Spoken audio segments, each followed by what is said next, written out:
ایک اور خاتون ہے، وہ کہتی ہیں کہ مہنگائی کی وجہ سے اور یہ جو ڈاؤن سائزنگ ساری ہوتی ہے، ان کے شوہر بے روزگار ہو گئے تھے اور اس کے بعد سے اب تک ان کے شوہر کو کوئی پرماننٹ نوکری نہیں مل رہی، مطلب کہیں کام کرتے ہیں اس کے بعد پھر کوئی نکال دیتا ہے. تو کچھ ایسا وظیفہ بتائیں کہ ان کے شوہر کی نوکری پرماننٹ ہو جائے یا ان کا ذریعہ روزگار، ذریعہ معاش ان کا کوئی مستقل ہو جائے. دیکھیں خیر وظائف تو بہت سارے ہیں. انسان جب ٹوٹے ہوئے دل کے ساتھ اللہ تعالیٰ سے دعا کرتا ہے تو پروردگار کبھی بھی اس کی دعا کو رد نہیں کرتا. دعاؤں میں بہت اثر ہے، دعاؤں میں بہت طاقت ہے. آپ کے شوہر جب رزق کی تلاش کے لیے گھر سے نکلتے ہیں یا کہیں انہیں نوکری کے لیے انٹرویو دینے کے لیے جانا پڑتا ہے، وہ جا رہے ہوتے ہیں، تو آپ سب سے پہلا یہ کام کریں کہ ان کے ہاتھ میں کچھ صدقے کے پیسے دے دیں کہ جاتے ہوئے آپ راستے میں دیتے جائیں. کیوں؟ ہمیں اللہ سے تجارت کرنی ہے، ہمیں اللہ سے لینا ہے، اور قرآن میں ہے تم اللہ سے تجارت کرو. جب تم اللہ سے تجارت کرو گے ایک کے بدلے میں وہ 70 عطا کرے گا.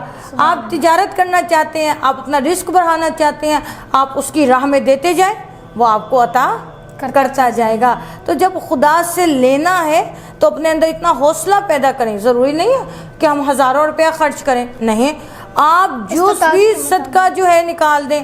کیا ہے صدقہ نکال کے اپنے بچوں کو کھلا دیں، یہ حرج نہیں ہے کہ آپ نے صدقہ کسی غریب کو ہی دینا ہے، کسی فقیر کو ہی دینا ہے. نہیں، آپ نیت کریں، خود بھی کھا سکتے ہیں، آپ کے بچے بھی کھا سکتے ہیں. آپ امام زمانہ کے نام کا صدقہ نکالیں، آپ امام حسین کے نام کا صدقہ نکالیں، آپ کے گھر میں برکت ہی برکت، اور اتنے رزق کی فراوانی ہوگی کہ آپ جو ہے وہ سمیٹتے تھکیں گی ہی نہیں. لیکن عمل کرنا ہے. جی، عمل سب سے لازمی حصہ ہے.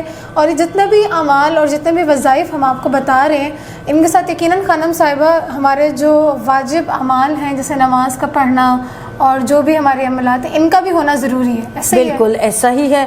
جتنی ہماری عبادت میں اخلاص پایا جائے گا اتنا ہم لقاء اللہ کریں گے، اتنا خدا کا تقرب حاصل ہوگا.